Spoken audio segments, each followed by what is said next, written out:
Magandang gabi po muli mga kapatid. Mga kapatid sa Iglesia, brothers and sisters in Christ. Muli po kami nagagalak at tayo bigyan ng um, blessing ng Panginoon at pagkakataon na magkita-kita muli sa pamamagitan ng Zoom na kanyang pinahintulutang ma-invent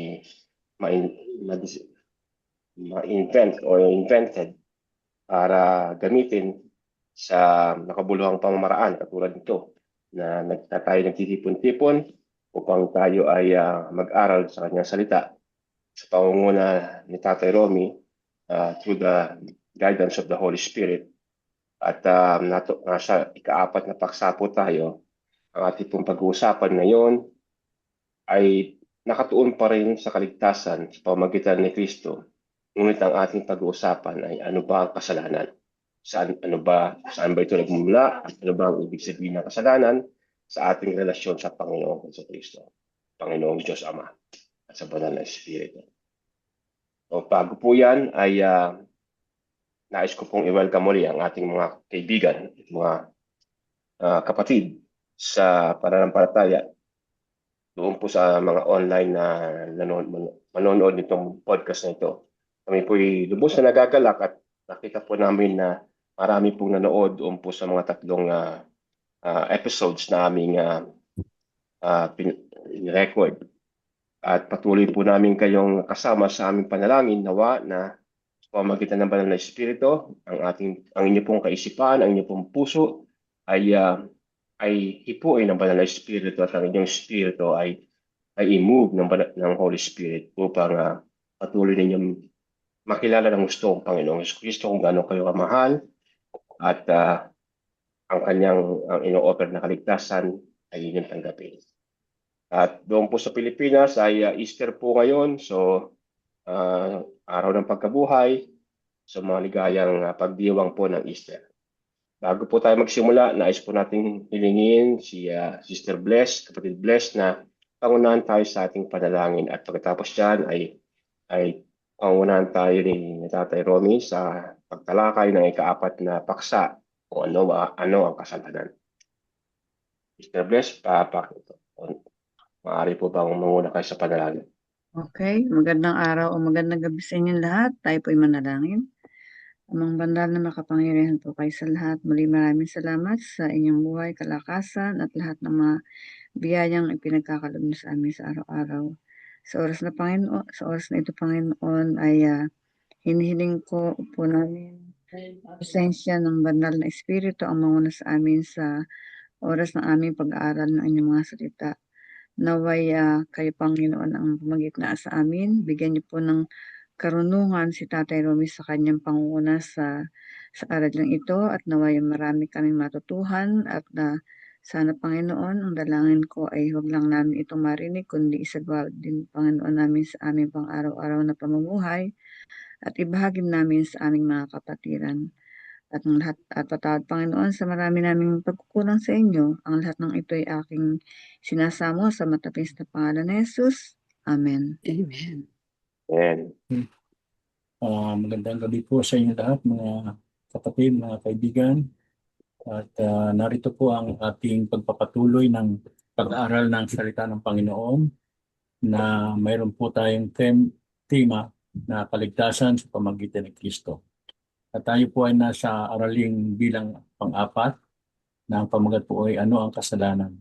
Noong nakaraan ay ating tinalakay kung ano ang mga bagay na sinasabi ng Biblia tungkol sa kautusan. At ngayon po ay sa ating tatalakayin aralin na tungkol sa kasalanan ay maaari nating itanong ano at tinutukoy ng Biblia tungkol sa kasalanan. Ang kasalanan ay bilang kawalan ng batas. Ito po yung pagbibigay kahulugan ng banal na kasulatan sa kasalanan. Isang sinasadyang paglampas sa mga hangganan tinakda ng Diyos para sa atin. Bakit tinawag ng Diyos itong paghihimagsik sa halip na isang pagkakamali lamang? So, ano po ang sabi ng talata ng Biblia sa 1 Juan 3:4? Ang sabi po rito, ang sino mang gumagawa ng kasalanan ay sumasalangsang din naman sa kautusan. At ang kasalanan ay ang pagsalangsang sa kautusan. So ito po ang sinasabi ng Biblia na definition tungkol sa ano ba yung kasalanan. So ang kasalanan ay ang paglabag sa kautusan ng Diyos. At maaring maitanong din natin sa ating mga sarili, sino ang makasalanan? Sino ang tinutukoy ng Biblia na makasalanan? At ipinapahayag, narito po ang sabi ng pahayag ng Diyos na mula sa mga taga-Roma, Kabanatang 3, talatang 23. Ang sabi ng talata ay ganito. Pakibasa nga po, kapatid na Bless. Ay, sa mga taga-Roma 3:23 ang sinasabi, sapagkat ang lahat ay nagkasala at hindi nakaabot sa kaluhatian ng Diyos. So, ipinapahayag ng talatang ito na lahat ng tao ay makasalanan. Walang sino man ang makapagsasabing siya ay lubos na matuwid sa harap ng Diyos sa sarili niyang gawa. Ang hindi mga kaabot sa kaluwalhatian ng Diyos ay nangangahulugan na ang tao ay hindi nakaabot sa banal na pamantayan ng Diyos dahil sa kasalanan.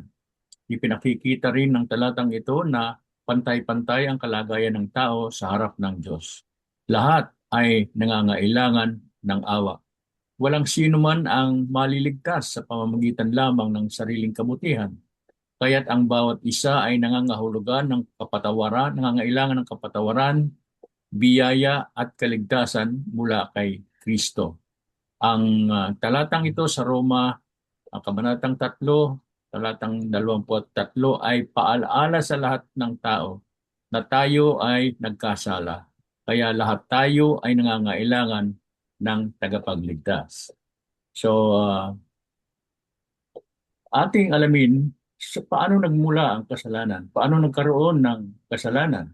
At basahin natin ang talata na naglalahad sa atin paano nagsimula ang kasalanan. Ito po ay masusumpungan sa aklat ng Heneses, Kabanatang 3, ang talata po ay 1 hanggang 6. At inaanyayahan ko po si kapatid na Belinda na basahin ang ating talata.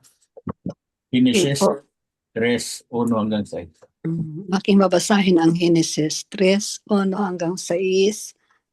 Ang ahas ang pinakatuso sa lahat ng hayop na nilikha ng Panginoong Yahweh. Isang araw tinanong ako nito ang babae, totoo bang sinabi ng Diyos na huwag kayong kakain ng anumang bungang kahoy sa halamanan? Sumagot ang babae, maaari naming kainin ang anumang bunga sa halamanan. Huwag lamang ang bunga ng puno na nasa gitna niyon. Sinabi ng Diyos na huwag naming kakainin ni hihipuin man ang bunga nito. Kung kami raw ay kakain nito, mamamatay kami. Talatang 4, ngunit sinabi ng ahas, hindi totoo iyan, hindi kayo mamamatay. Talatang 5, sinabi lang ni iyan ng Diyos sapagkat alam niyang kung kakain kayo ng bunga niyon ay makakaunawa kayo. Kayo'y magiging parang Diyos at malalaman ninyo ang mabuti at masama. Sa talatang 6, ang punong kahoy ay napakaganda sa paningin ng babae at sa palagay niya ay masarap ang bunga nito. Naisip din niya na kahanga-hanga ang maging marunong, kaya't pumitas siya ng bunga at kumain nito. Binigyan niya ang kanyang asawa at kumain din ito. Okay, maraming salamat po kapatid na Belinda. At sinasabi sa atin, pinakita sa atin ng mga talatang ito kung paano nagsimula ang kasalanan. Nagsimula ito sa pagdududa sa salita ng Diyos, sa paniniwala, sa kasinungalingan ng kaaway, at sa pagpiling sumuway sa kalooban ng Diyos. Sa pinakamalinaw na buod nito, tinukso ni Satanas si Eva sa pamamagitan ng ahas, pinagduda siya sa salita ng Diyos at nauwi ito sa pagsuway nila ni Adan sa utos ng Panginoon. So makikita natin ang proseso kung paano pumasok ang kasalanan sa sangkatauhan at naghila sa kanila palayo sa Panginoon at humiwalay sila sa Diyos na ang nakapagitan sa kanila ay ang kasalanan. So, sa pagitan ng Diyos at ng tao ay humadlang ang kasalanan upang ang dati nilang pag-uusap na mukhaan at ang pagkikita nila ng ah, face-to-face ay hindi na maganap. Ang kasalanan ng humadlang sa harapan sa pagitan ng tao at ng Diyos, kaya't sila ay hindi na maaari pang makipagkomunikasyon ng mukhaan sa Panginoon. So, ito na po ang ating ilan sa mga punto ng ating talakayan ngayon. Paano humantong ang tukso sa pagpasok ng kasalanan? So sa madaling sabi, ang humantong ang tukso sa pagpasok ng kasalanan sa mundo nang pahintulutan ng tao ang pagdududa, paniwalaan ang kasinungaling ng kaaway, at piliing sumuway sa utos ng Diyos. So nandun po yung una ay nagduda sila sa salita ng Panginoon, si Eva, at pinaniwalaan ang kasinungaling ng kaaway at piniling sumuway sa utos ng Diyos. So, personal choice nila kung papaano sila nahulog sa kasalanan. So, ang maikling aral nito sa atin, ang tukso ay karaniwang nagsisimula sa isip, sa pagdududa, maling pagnanasa, at paglihis sa salita ng Diyos. Kaya, ang panlaban dito ay ang manatiling nakakapit sa katotohanan ng Diyos at magtiwala sa kanyang kabutihan. At dapat nating alamin na maging mapagturo sa atin ang mga karanasan ng mga taong nakaranas nito na pumili na mag-rebelde kagaya ni Eva na pinaniwalaan niya ang kaaway sa halip na kanyang panghawakan ang katotohanan na sinabi ng Diyos sa kanya. So narito ang naging resulta ng kanyang pagdududa at hindi pagpili sa katotohanan, pumasok ang kasalanan at nasira ang relasyon sa Diyos. Kung dati sila ay harap-harapang nakikipag-usap sa Diyos, nawala na yun. Nasira ang relasyon sa isa't isa. Silang dalawa mismo na mag-asawa ay nasira ang relasyon. Nagkaroon ng pagdududa sa isa't isa, nagkahiyaan sila. Dati ay hindi sila nagkakahiyaan, wala silang suot na damit, subalit hindi nila nakikita ang kahubaran ng isa't isa sapagkat ang presensya ng kabanalan ng Panginoon ay suot nila. At yun ay nawala dahilan sa kanilang pagkahulog sa kasalanan, bunga ng hindi paniniwala at pagtitiwala sa salita ng Panginoon. At pumasok ang kamatayan sa karanasan ng tao. Hindi binalak ng Panginoon na ang kamatayan ay kasama sa kanilang karanasan, sa paninirahan doon sa Eden. Subalit nang sila'y mahulog sa kasalanan ay pumasok ang kamatayan. So, ito po ang nangyari at ang naging resulta ng kanilang hindi pagtitiwala sa Panginoon. Ano pa ang maaari nating talakayin? Ang mga agarang bunga ng pagsuway. Ito po yung bunga ng pagsuway. Nagkaroon ng kahihiyan, nagkaroon ng takot, nagkaroon ng pagkahiwalay sa Diyos. So ang pagsuway, ang mismong pagpasok ng kasalanan, hindi pa kasalanan ang matukso, ngunit naging kasalanan nang sadyang sumuway sina Eva at Adan sa malinaw na utos ng Panginoon. Sapagkat ito naman ay hindi lingid sa kanila. Ito ay utos na tahasang ibinigay sa kanila at kanilang nilabag. At ang naging bunga nito ay ang kanilang pagkahulog sa kasalanan. Kaya ayon sa talata ng Biblia sa Roma 5, kabanatang 5 at ang talata ay 12. Sa pamamagitan ng tao ay pumasok ang kasalanan sa sanlibutan at ang kamatayan sa pamamagitan ng kasalanan. So, ating talakayin ang mga bunga ng kasalanan. Una, spiritual na kamatayan, pagkahiwalay mula sa Diyos. Ito po ay mababasa natin sa aklat ng Isayas. Ang kabanata po ay 50 at ang talata ay 2. Nihiling natin si kapatid na Efren na basahin po ito. Ayon po sa aklat ng Isayas, kabanata 50 at talata 2, kalawa. Kundi pinapaghiwalay ng inyong mga kasamaan kayo at ang inyong Diyos at ang inyong mga kasalanan ay siyang nagpakubli ng kanyang mukha sa inyo upang siya'y huwag makinig. Hindi po ba napakasaklap na karanasan ang naging bunga ng kanilang paglabag na ito? At sa halip na magpatuloy ang kanilang matamis na pakikipagniig sa Panginoon, ay nagkaroon ng spiritual na kamatayan. Maaring may tanong natin, ano ba ang spiritual na kamatayan? Ang spiritual na kamatayan ay ang estado ng pagiging hiwalay sa Diyos dahil sa kasalanan. Ito ay isang kondisyon ng spiritual na paghihiwalay at kadiliman na nakakaapekto sa relasyon ng isang tao sa kanilang lumikha at nagtatakda ng kanilang walang hanggang kapalaran.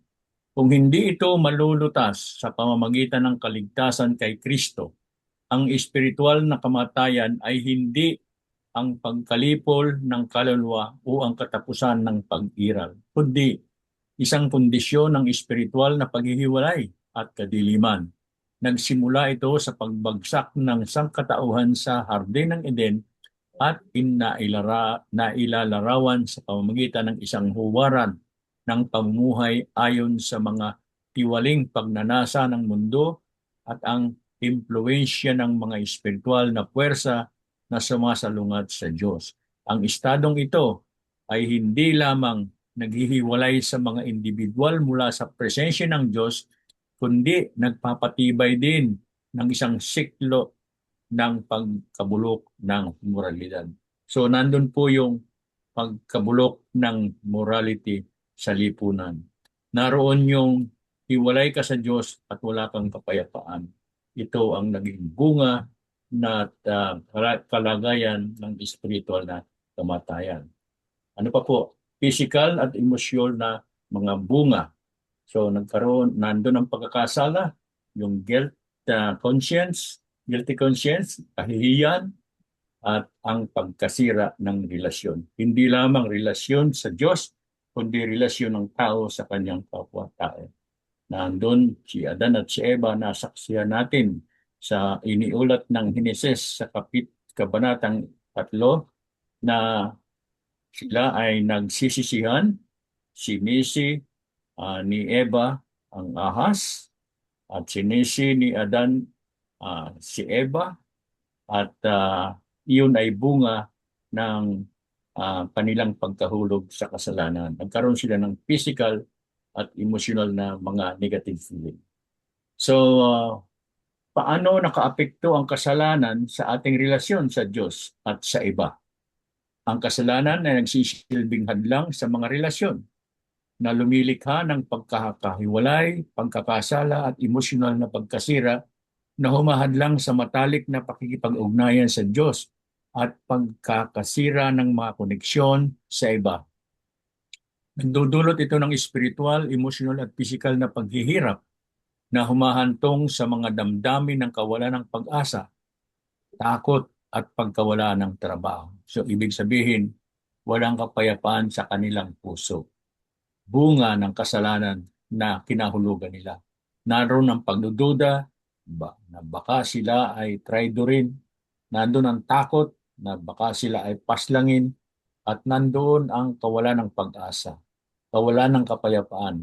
Ito po ang dulot ng kasalanan sa buhay ng mga taong nasa kadiliman. At ano pa po ang tanong natin, ang konsepto ng kasalanan na humahantong sa kamatayan. So, narito po ang talata na masusumpungan natin sa mga taga-Roma, Kabanatang 6, talatang 23. Kapatid na Bless, pakibasa nga po itong talatang ito.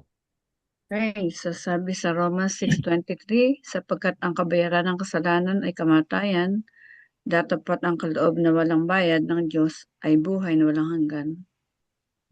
Ay Kristo Jesus na Panginoon natin. So, itinuturo ng talata na ang kasalanan ay humahantong sa kamatayan.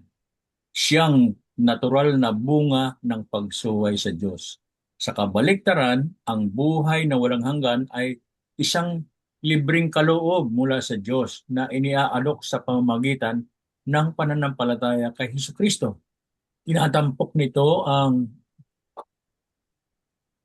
pangunahing paniniwalang Kristiyano sa kaligtasan sa pamamagitan ng biyaya. Sa halip na sa pamamagitan ng mga gawa na binibigyang diin ang awa ng Diyos at ang pag-asa ng buhay na walang hanggan para sa mga mananampalataya. So, narito po ang isang pagbibigay ng pag-asa. At narito binanggit ng talatang kabanata ng 6 ng Roma at talatang 23 na oo, nandun ang kamatayan na siyang kabayaran ng kasalanan. Subalit sa kabilang dako naman, mayroong ino-offer na kaloob. Walang bayad ang Diyos na buhay na walang hanggan kay Kristo Jesus na Panginoon. Sa kabila ng pagkakasala at pagkahulog ng tao sa kasalanan, naroon ang inialok ng Diyos na kaloob na walang bayad. Buhay na walang hanggan kay Kristo sa Panginoon. So may pag-asa pa rin. Bagaman ang tao ay nahulog sa kasalanan, ay nandoon ang pangako ng Diyos na mayroon akong kaloob na walang bayad. Free gift. Hindi mo na kailangang bayaran. Hindi mo na kailangang pagtrabahuhan. At yun ay ang kaligtasan sa pamamagitan kay Kristo. Ngayon ay tunghayan natin itong talata na masusumpungan sa ika-3 kabanata ng Aklat ni Juan. At ang talata po nito ay 16. Ito ay pamilyar sa bawat isa sa mga Kristiyano. Alam natin ito. At hilingan natin si kapatid na Belinda na basahin po ito. Akin pong babasahin ang Juan 3:16, sapagkat gayon na lamang ang pag-ibig ng Diyos sa sangkatauhan, kaya't ibinigay niya ang kanyang kaisa-isang anak, upang ang sinumang sumampalataya sa kanya ay hindi mapahamak, kundi magkaroon ng buhay na walang hanggan. Okay, so ito po ay pamilyar na talata sa bawat sa atin. Alam natin na ito po ay malaki ang pag-asang ibinibigay sa atin. Yung pambungad na parirala, sapagkat gayon na lamang ang pag-ibig ng Diyos sa sanlibutan ay nagbibigay diin sa pangkalahatan at sakripisyong katangian ng pag-ibig ng Diyos. Ang salitang Griego na autos na isinalin bilang kaya ay nagpapahiwatig ng paraan kung paano nagmahal ang Diyos ng aktibo at sinasadya. Sa halip na sukatan lamang ng tindi, ang terminong mundo, kosmos ay sumasaklaw sa lahat ng sangkatauhan. Hindi limitado sa Israel o sa mga matuwid na nagbibigay diin na ang pag-ibig ng Diyos ay malawak at walang kondisyon na sumasaklaw sa bawat tao. Anuman ang katayuan, anuman ang lahi, o anuman ang nakaraang buhay, ito po ay iniaalok para sa lahat. So, ang kamatayan na dulot ng kasalanan ay binibigyan ng pag-asa na mayroong hinaharap na magandang kinabukasan. Narito ang talata ng Juan, Kabanatang 3 at 16 na talata na nagpapahayag ng pag-ibig ng Panginoon. Na dahilan sa pag-ibig na yon, marundog na pag-ibig, ay mayroong pag-asa ang bawat tao na bagaman nagkasala at nahulog ang tao sa kasalanan, mayroong pag-asa para sa buhay na walang hanggan. Ano lamang ang kailangan? Pananampalataya. Sapagkat walang kasalanan na hindi maaaring pagbayaran. Kaya ang sabi nga doon sa mga taga-Roma, Kabanatang 6, talatang 23 na binasa na natin ito kanina, sapagkat ang kabayaran ng kasalanan ay kamatayan. Wala pong makakaligtas doon. Lahat ng nagkasala ay kailangang humarap sa kamatayan. Yun po ang hinihingi ng hustisya na ang kasalanan ay mayroong kabayaran ng kamatayan. Subalit dahil sa mahal tayo ng Diyos, ang kamatayan na kabayaran ay ginampanan ng ating Panginoong Jesus. Siya ang nag-alay ng kanyang buhay upang ang parusang kamatayan na kabayaran ng kasalanan ay kanyang akuin, at sa pamamagitan ng pananampalataya, yung kanyang kamatayan sa krus ay siyang kabayaran ng kasalanan na ating ginawa. Ang atin lamang magagawa ay panampalatayanan at ipamuhay ang kalooban ng Panginoon. So ito po yung magandang balita para sa atin na bagaman ang tao ay nagkasala, ay mayroon namang ibinigay na pangako ang Panginoon. Mayroon siyang sakripisyong inilaan para sa kabayaran ng ating kasalanan. Hindi na tayo ang ipapako sa krus. Ipinako na sa krus ang ating tagapagligtas na si Jesus, na siyang nagbibigay pag-asa upang muli nating maranasan ang buhay na walang hanggan. So, paano tayo makakatanggap ng kapatawaran at pagtubos? Ito po ay tanong sa atin. At narito po ang mga talatang sasagot sa ating tanong na paano tayo makakatanggap ng kapatawaran at pagtubos. Sister Belinda, pakibasa nga po ang talatang ng Efeso, Kabanatang 1, talatang 7. Sandali lang po. Medyo yung... Ayan. Efeso 1, versikulo 7. Nasa kanya ay mayroon tayo ng ating katubusan sa pamamagitan ng kaniyang dugo, ang kapatawaran ng ating mga kasalanan ayon sa mga kayamanan ng kanyang biyaya. Okay, salamat po. At ang talata po sa Kabanatang 1 ng 1 Juan, na talata po ay 9, ay ipinapahayag po ay ganito. Kung ipinapahayag natin ang ating mga kasalanan, siya ay tapat at banal na tayo'y patatawarin sa ating mga kasalanan at tayo'y lilinisin sa lahat ng kalikuan. So, narito po paano tayo makakatanggap ng kapatawaran ng ating kasalanan sa pamamagitan ng kanyang dugo. Ang dugo ni Kristo ang lilinis at maghuhugas ng ating kasalanan, at ang kapatawaran ng ating mga kasalanan ay ipoprovide ng dugo ni Kristo na tigis doon sa cross ng Kalbaryo, alang-alang sa ikaliligtas ng mga makasalanan tayo yun. At yung pangako naman niya, kung ating ipapahayag, ibig po sabihin, ikukumpisal natin yung ating mga kasalanan. At ang Diyos naman ay tapat at banal na tayo'y patatawarin sa ating mga kasalanan.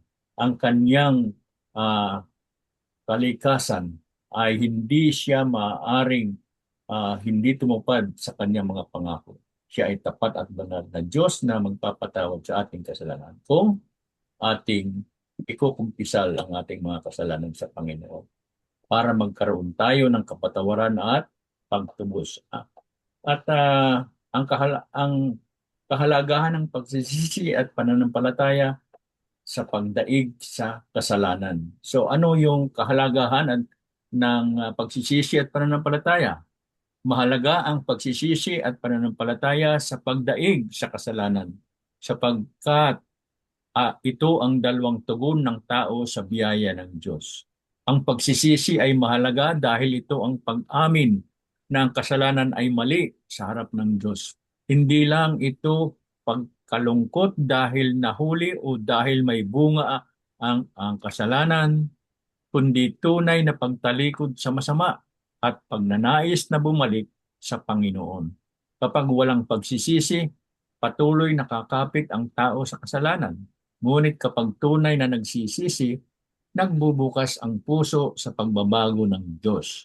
Sinabi sa mga gawa, Kabanatang 3, talata 11, magsisi nga kayo at mga balik loob upang inyong mapawi ang inyong mga kasalanan. At ang pananampalataya naman ay mahalaga dahil hindi kayang mapanagumpayan ng taong kasalanan sa sarili niyang lakas lamang. Sa pamamagitan ng pananampalataya, tayo ay lumalapit kay Kristo, nagtitiwala sa kanyang kapangyarihan at nanggagawad ng kapatawaran, na umaasa sa kanyang kapangyarihan upang mabago ang ating buhay. Ang pananampalataya ay hindi lang paniniwala sa isip, kundi pagtitiwala sa puso at pagsunod sa buhay. At ang sabi ng banal na kasulatan sa 1 Juan, kabanatang 5, talatang 4 ay ito. Ito ang pagtatagumpay na dumating sa sanglibutan, ang ating pananampalataya. Sa madaling sabi, ang pagsisisi at ang pagtalikod sa kasalanan, ang pananampalataya, ang paglapit kay Kristo. Kapag pinagsama ang dalawa, ang tao ay hindi lamang pinatatawad, kundi unti-unting binabago. Kaya sa pagdaig sa kasalanan, kailangan ng pusong nagsisisi, pusong sumasampalataya. At ito po ang kailangan upang ang kapatawaran at ang pagtubos ay ating matanggap mula sa ating tagapagligtas. Yun po ang kahalagahan ng pagsisisi at pananampalataya upang daigin ng tao ang kasalanan. So, narito po ang conclusion ng ating tinalakay. Ang kasalanan ay paglabag sa utos ng Diyos. Ang kasalanan ay sumisira sa isip ng puso, relasyon at buhay ng tao. Ang kasalanan ay dahilan ng paghiwalay ng tao sa Diyos. Ang kasalanan ay ugat ng pagdurusa at kamatayan. Yun po yung naidulot ng kasalanan sa buhay ng tao. Kung wala po ito, masaya tayo, mapayapa tayo, wala tayong kalungkutan, higit pinakamahalaga sa lahat, walang kamatayan. Subalit may lunas na ibinigay ang Panginoon na sa pamamagitan ng paglapit kay Kristo na tanging makapagliligtas at makapagpapabago sa atin ay ating mapapanagumpayan ang ang kasalanan at magkakaroon tayo ng pag-asa na manunumbalik tayo sa ating relasyon sa Panginoon na ang tanging lunas ay ang paglapit kay Jesus at siya lamang tanging makapagliligtas sa atin. Ang kasalanan ay hindi lamang paglabag sa utos ng Diyos, kundi isang kapangyarihang sumisira sa isip ng tao, relasyon at buhay ng tao. Ito ang dahilan ng paghihiwalay ng tao sa Diyos at siyang ugat ng pagdurusa at kamatayan. Ngunit, ang pag-aaral tungkol sa kasalanan ay hindi nagtatapos sa kawalan ng pag-asa, sapagkat doon lamang nagniningning ang biyaya ng Diyos. Kapag nakita natin ang bigat ng kasalanan, mas mauunawaan natin ang halaga ng pag-ibig ni Kristo, ng kanyang pagtubos at ng alok niyang kapatawaran at bagong buhay. Kaya ang tamang wakas ng pag-aaral tungkol sa kasalanan ay hindi lamang pagkilala sa ating pagkahulog, kundi paglapit kay Jesus na tanging makapagliligtas at makapagpapabago sa atin. So, yun lamang. At narito ang isang paanyaya, mga kapatid. At tayo po ay inaanyayahan. Ang sabi sa aklat ng Isaiah, at ang kabanata po nito ay 1, ang ang talata ay 18. Narito po ang kanyang panawagan. Magsiparito kayo ngayon at tayo'y mangagkatuwiranan, sabi ng Panginoon. Bagaman ang inyong mga kasalanan ay maging tila mapula, ay magiging mapuputi na parang niebe. Bagaman maging mapulang gaya ng matingkad na pula, ay magiging parang balahibo ng bagong paligong tupa. So mga kapatid, tinatawagan tayo ni Jesus ngayon na lumapit sa Kanya. Ano man ang ating kasalanan, ano man ang ating pagkabigo, handa siyang magpatawad at maglinis. Huwag tayong manatili sa kasalanan. Lumapit tayo kay Kristo ng may pagsisisi at pananampalataya. Humingi tayo ng tawad at hingi natin ang kanyang kapangyarihan upang huwag nang bumalik sa dating buhay. Ngayon ang panahon ng pagsupok. Ngayon ang panahon ng pagbalik loob. Ngayon ang panahon ng pagtanggap sa mga biyaya ng ating Panginoong si Jesucristo. At mayroon siyang pangako na pinagkaloob sa atin na pwede nating angkinin. Kapatid na Efren, pwede pang basahin mo itong ipinangako ng Panginoon. Opo, tulad ng pinasa niya kapatid Belinda kanina sa una Juan, Kapitulo 1, versikulo 9, ang sabi, subalit kung ipinapahayag natin ang ating mga kasalanan, patatawarin tayo ng Diyos sa mga ito at lilinisin tayo sa lahat ng ating mga kasalanan sapagkat siya ay tapat at matuwid. Salamat po, kapatid na Efren. At tayo po ay nagpapasalamat sa Panginoon sapagkat bagaman ang tao ay nahulog sa kasalanan, ang tao ay nagkaroon ng pagkakalayo sa Panginoon at hindi na niya muling makausap ang Panginoon ng mukhaan. Siya naman ay nagsugo ng kanyang anak na sa pamamagitan ng sakripisyo niya sa krus, si Kristo, ay nagkaroon tayo ng pag-asa.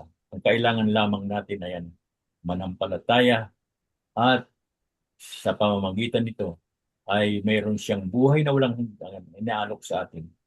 At kung bagaman nagkasala tayo, narito ang kanyang panawagan sa atin. Lumapit tayo sa kanya, makipagkatuwiranan tayo sa kanya, at ipahayag natin ang ating kasalanan. At siya handang magpatawad, tapat siya at banal, upang hindi niya tayo patawarin sa mga pagkakasalang ating pinagsisisihan. Dito po nagtatapos ang ating pag-aaral ng salita ng Panginoon, ang ating pong pinag-aaralang team na kaligtasan sa pamamagitan ni Kristo. Kung mayroon po kayong ilang mga katanungan at mga karagdagan sa ating pinag-aaralan, amin pong nais na marinig at tinatanggap namin kung ano man inyong mga katanungan.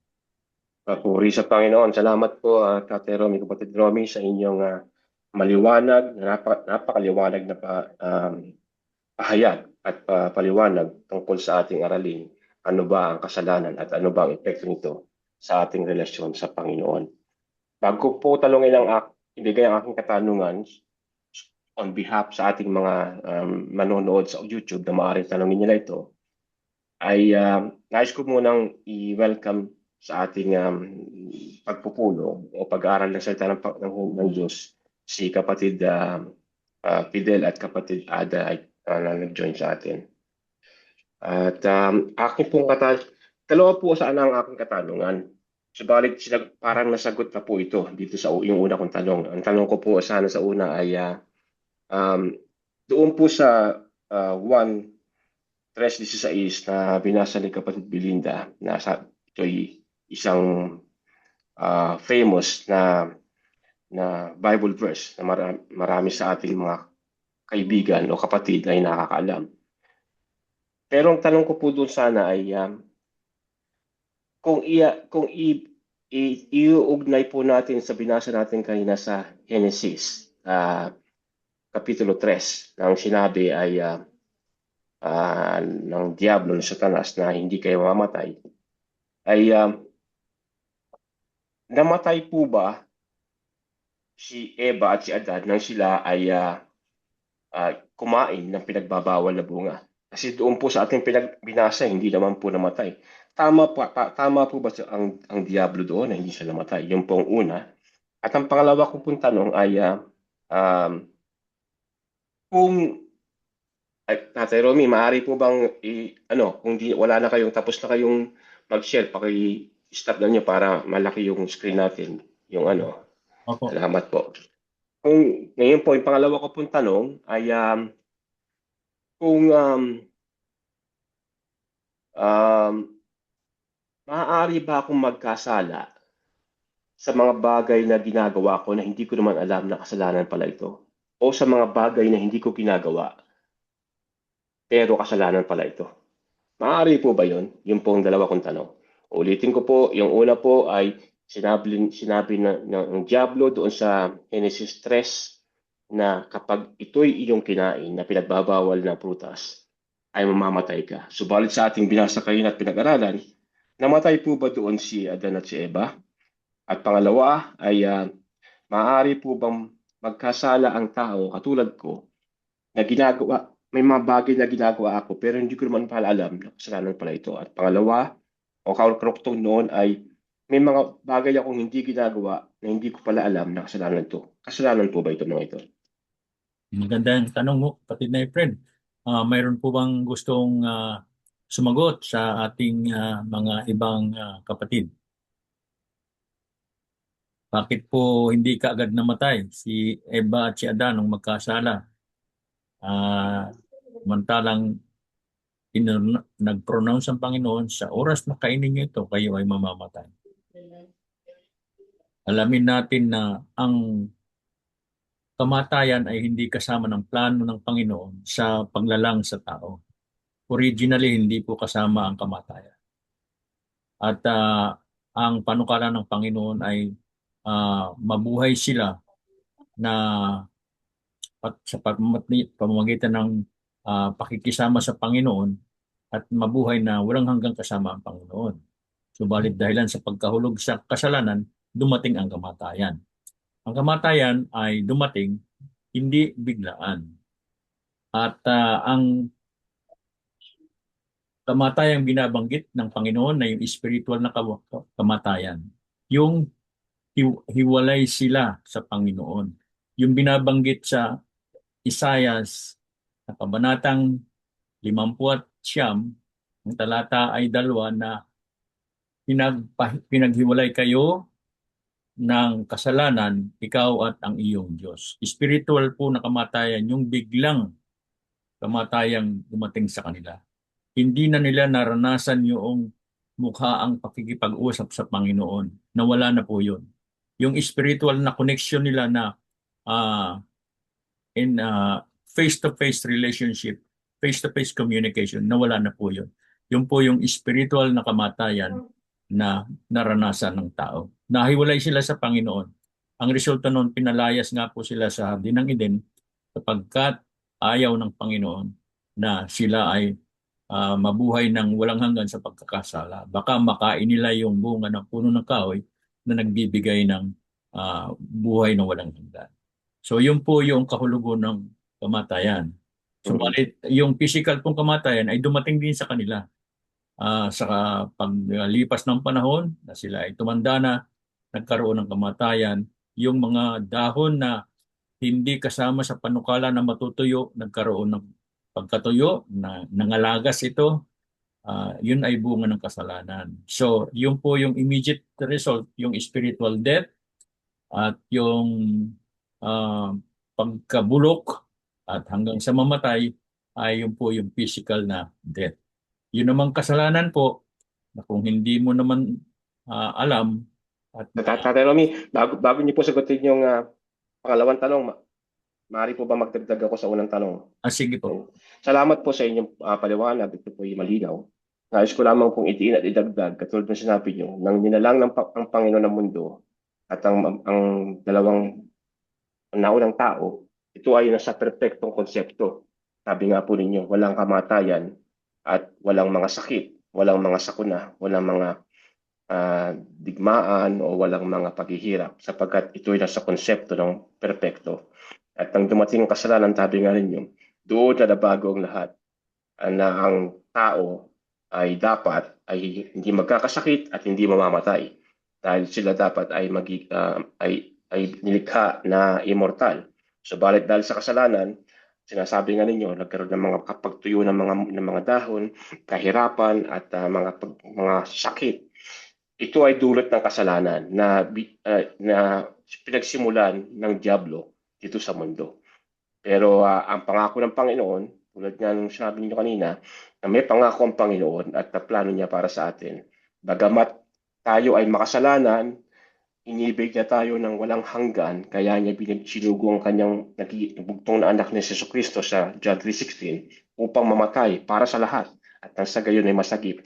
At sa sa pangalawang pagbabalik ay may babalik ulit ang perpektong konsepto ng nilikha ng Panginoon at ang pagiging mortal na tao ay magiging immortal kapag bumalik na ang Panginoong Jesucristo. Yun ang pong gusto kong dagdag, tatay. Salamat po. Maraming salamat po, kapatid na Efren.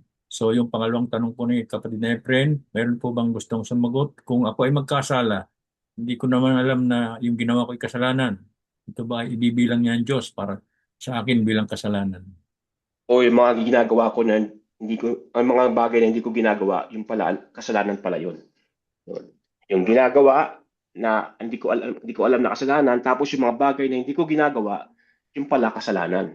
Mhm. May dalawang bagay po, dalawang klase ang kasalanan. Isa po yung klase ng kasalanan, yung kasalanan na yung sa English ay sin of omission. Yung mga bagay na hindi mo ginagawa na dapat mong gawin. Yung pangalawang klase po ng kasalanan ay sin of commission. Yun namang alam mong kasalanan pero ginagawa mo.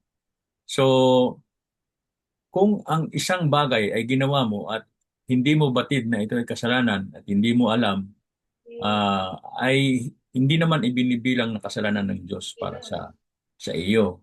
At handa rin ang Diyos naman na unawain ka sa bawat pananalangin mo ng paghingi ng kapatawaran sapagkat ang bilang Kristiyano tayo naman ay inutusan na mag-pray tayo.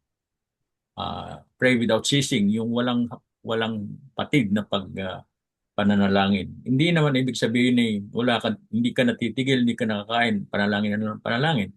Ibig sabihin po ay maging bahagi ng buhay natin yung pananalangin. At sa ating pananalangin ay kasama yung paghingi ng pagpapatawad sa mga pagkakasalang ginawa natin, maging hindi natin sinasadya o maging yung mga sinadya natin.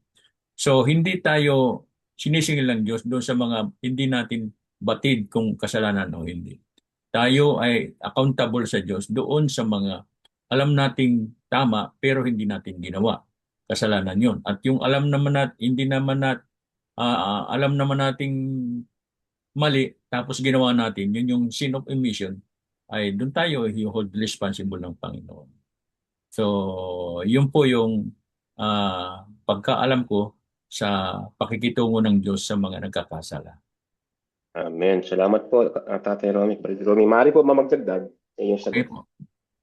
Tulad po na sinabi niyo, yung sinasabing mga kasalanang hindi ko alam na kasalanan pala. Naaalala ko sinabi ni Santiago James, ni Pablo na ang covetousness o ang pagkaingit ay kasalanan pala ito.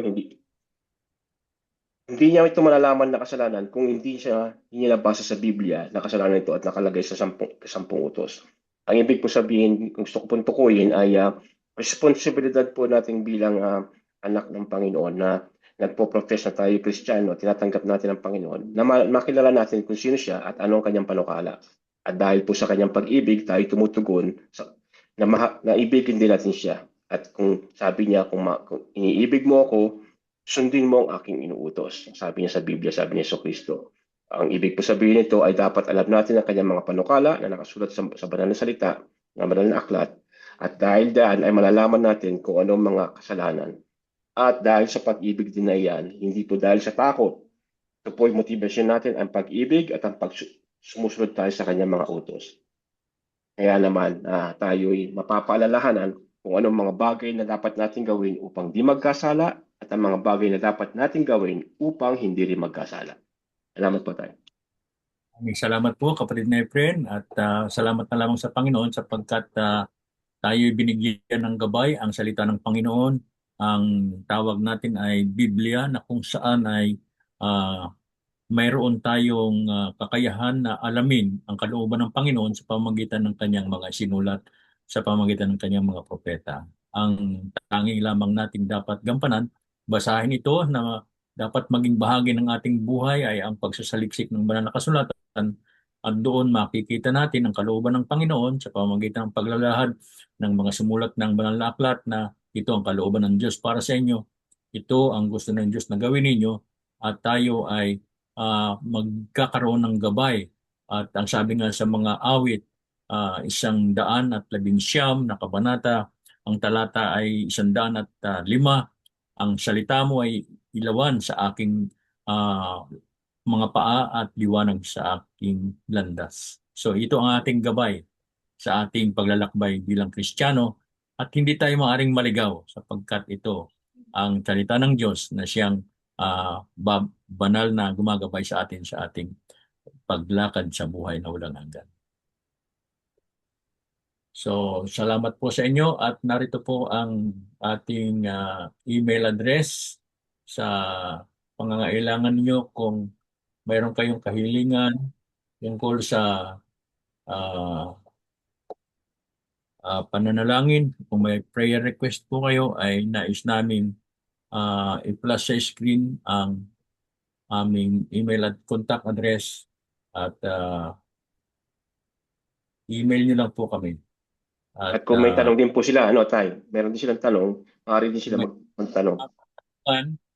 Ay ito po rin ang inyong gagamitin para maipahayag ninyo inyong mga katanungan at mga additional na comment tungkol sa ating pinag-aralan. Kuya Fidel po, si kapatid Fidel, may gusto sabihin. Sige po, kapatid Fidel. Meron pa po ba tayong oras? Gusto Meron po. Ang tanong ko po ay tungkol doon sa sakripisyo ni Kristo doon sa krus. Yung po bang sakripisyo ni Kristo doon sa krus, na instead doon sa kamatayan ng ating mga magulang ay kanyang kinuha, nasasakop po ba yung sakripisyo na yun na hanggang sa kapanahunan ko? Kasi pinatawad sila dahil sa sakripisyo ni Kristo, dun sa kasalanan na minana natin sa ating mga magulang bilang tao, ay ipinako niya dun sa krus, siya ang umako ng ating kasalanan. Sabi niya, ang kabayaran ng kasalanan ay kamatayan. Paano po yung aking mga kasalanan ngayon, yung po ba ay nasasakop pa rin ng sakripisyo ni Kristo? Maganda po ang tanong, kapatid na Fidel. Ang sabi po sa talata ay ang sinuman. Kaya tumutukoy ito sa lahat ng tao. Yung sakripisyo niya ay tinutugunan yung mga kasalanan ng mga nakaraang panahon pa ng mga patriarka na nag-alay ng tupa, na sa pamamagitan ng pananampalataya nila doon sa tupang pinatay, na mayroong darating na Mesiyas na tagapagligtas. It's 8 o'clock. Ay na-consummate po ito sa cross sa panahon ni Kristo. At ganun din po yung kasalanan natin ngayon, na yung mga ginawa natin ay kasama po doon sa kamatayang dinanas ni Kristo bilang sakripisyo na kabayaran ng ating kasalanan. So sa lahat po ng panahon, applicable po yung cross na kung saan nagsakripisyo ang ating Panginoon. Sakop niya po lahat yun. Kaya yung kamatayan ni Kristo sa bagong tipan, kung hindi po yun naganap, baliwala po yung sakripisyong pag-aalay ng tupa ng mga patriarka sa nakaraang panahon. Hindi po consummated. Naging effective po lamang yun nung mamatay si Kristo sa krus, sapagkat yun ang ipinangako, yun ang inihula na sa Genesis 3:15, yun po yung unang ebanghelyo na pinronounce ng Panginoon, na mayroong tagapagligtas na isusugo ako at magliligtas sa iyo na bilang aking bayan. Sakop po lahat. Ang isa, maganda, tamang po lahat yun tayo, napakaganda nung ating pag-aaral. ang isang pong sikreto lamang, ang isang prerequisite ng Panginoon Diyos sa ating kapanahunan ngayon. Sabing gano'n, ang sino man mag-confess, lumapit sa akin, ay patatawarin ko pa rin. Ibig sabihin, yung sakripisyo na ginawa ni Kristo doon sa langit, doon sa Kalbaryo, epektibo hanggang sa panahon natin ngayon, pero ang kinakailangan lamang, lalapit ka doon sa krus. Lalapit ka sa Kanya. At sabi niya, sino man lumalapit sa akin sa anumang paraan ay hindi ko tatanggihan. Kundi patatawarin ko katulad ng mapulang papuputiin ko na parang niyebe, parang snow na napakaputi. Yun po ang pangako niya. Ang kondisyon lang, lumapit, Opo. mag-confess. Hindi lang basta mag-confess, tumalikod sa kasalanan. Yun po ang Amen. Tama po yun. Tanggapin ang regalo doon sa tanggapin ang regalo. Ang sabi po doon sa Aklat ng Revelasyon, Kabanatang 3 at ang talata ay 20. Ako ay nakatayo sa mga pintuan ng inyong mga puso. Ang sino mang at ako'y kumakatok. Ang sino mang magbukas ay hahapong kasama ko. Hindi niya pinipilit yung sarili niya na ipasok na hindi mo gusto. Yun po yung likas ng ating Panginoon. Gentleness po ang approach niya. Hindi po yung basta-basta na pagdating sa pintuan ng puso mo, tatadyakan yung pinto para pumasok. Hindi po ganun ang Panginoon. Ikinukuha niya muna yung consent mo. Gusto mo ba o hindi, anak? Narito ako, buksan mo ako. Ikaw ang kusang loob na magbubukas sa alok ng Panginoon. Ganon din po yun sa pagpapatawad ng kasalanan. Hindi niya tayo pinipilit sapagkat siya po ay Diyos ng pag-ibig. Kaya napakaganda po noong approach ng ating Panginoon. Hindi siya arbitrary, hindi siya isang Diyos na namimilit ng gusto niya, kundi ang gusto niya ay ang tugon natin sa kanyang panawagan ay yung pag-ibig at pagtitiwala sa Kanya. Salamat po. Maaari po magdagdag doon sa napakagandang tanong ni kapatid Fidel Ako. at sa inyong kasagutan, Tatay Ronnie. Tulad nga po na sinabi ni kapatid Fidel na dahil ang Diyos ay pag-ibig, siya ay namatay sa sangkatauhan o sa sanlibutan. Ibig sabihin sa sangkatauhan noong unang panahon, sa sangkatauhan ng kasalukuyan, at sa sangkatauhan na darating. Wala pong kondisyon yun na kung ikaw ay mabuti, kung ikaw ay sumusunod sa Kanya, kung ikaw ay maganda.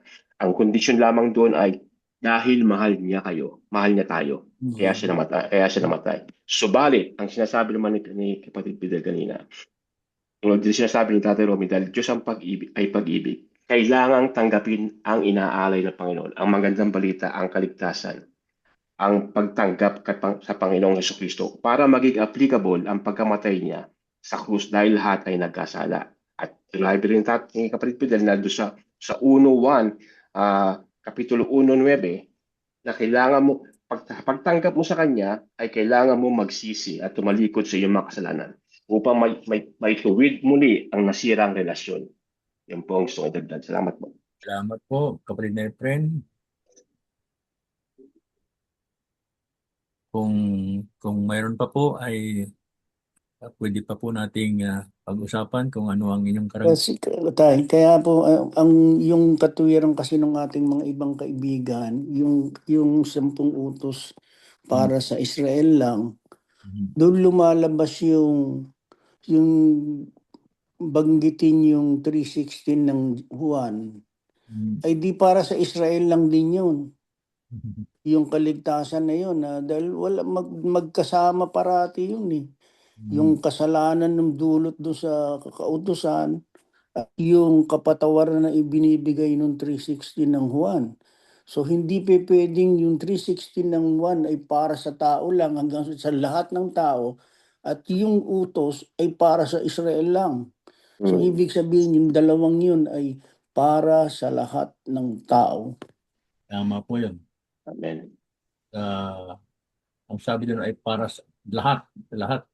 Hindi naman sinabing sa Israel o sa Hudyo o sa anumang klase ng tao lamang. At doon sinabi ay sa lahat, all. Kaya walang pinipili yun. Basta ikaw ay tao, kasama ka doon. So, ibig sabihin pala nito, hindi pagkatanggapin ko ang Panginoon o magpapabaptismo, kailangan magbago muna ako bago ako magpabaptismo. kailangang may maganap na pagbabago sapagkat ano ang ating likas? Makasalanan. Hindi, ang ibig ko po sabihin, Tatay Romy, meron po kasi narinig na katwiran.